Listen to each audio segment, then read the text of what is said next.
अकबर और बीरबल की कहानी। उम्र बढ़ाने वाला पेड़। एक समय की बात है जब बादशाह अकबर का परचम पूरे विश्व में फैलने लगा था। उसी दौरान तुर्किस्तान के बादशाह को अकबर की बुद्धिमत्ता की परीक्षा लेने की सूझी। तुर्किस्तान के बादशाह ने अपने दूत को संदेश पत्र देकर कुछ सिपाहियों के साथ दिल्ली रवाना किया।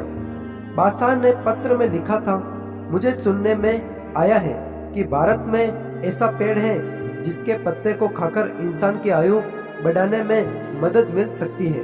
अगर यह बात सच है तो मेरे लिए उस पेड़ के कुछ पत्ते जरूर भेजें। जब अकबर ने उस पत्र को पढ़ा तो वह सोच में पड़ गए। इस चिंता से उबरने के लिए अकबर ने बीरबल का सहारा लिया। बीरबल की सलाह पर बादशाह अकबर ने तुर्किस्तान से आए सिपाहियों और दूत को कैद करने का आदेश दिया। सिपाही और दूत के कैद खाने से कई दिन बीत जाने के बाद अकबर और बीरबल एक दिन उनसे मिलने गए।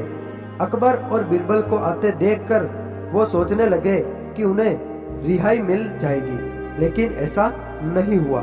बादशाह अकबर जब उनके पास पहुंचे तो उन्होंने दूत से कहा, जब तक इस किले की एक दो ईंट गिर नहीं जाती तब तक आप लोगों को आजादी नहीं मिलेंगी। ऐसा होने तक आप सभी के लिए यहाँ खाने पीने का पूरा इंतजाम किया जाएगा। इतना कहकर बादशाह अकबर और बीरबल वहाँ से चले गए।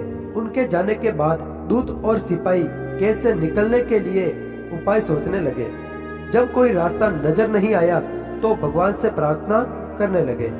जल्दी ही उनकी प्रार्थना रंग लाई और कुछ दिनों बाद अचानक तेज भूकंप आया और भूकंप के कारण किले का एक भाग टूटकर गिर गया।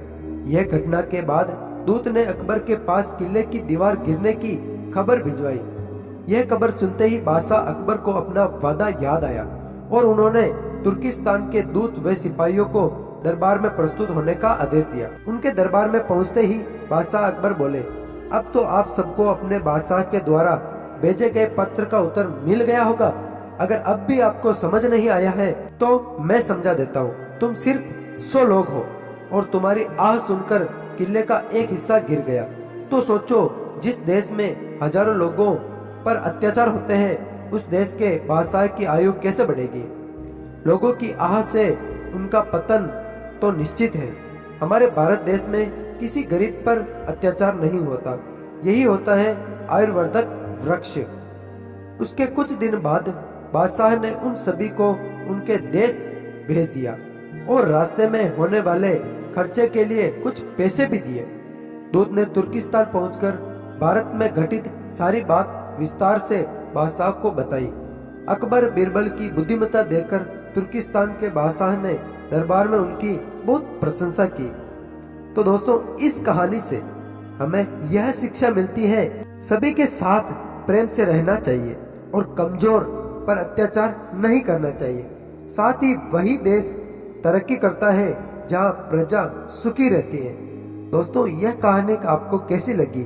अगर अच्छी लगी हो तो प्लीज लाइक, कमेंट और शेयर जरूर कर देना। तो मिलता है नेक्स्ट वीडियो में, तब तक के लिए जय हिंद, जय भारत।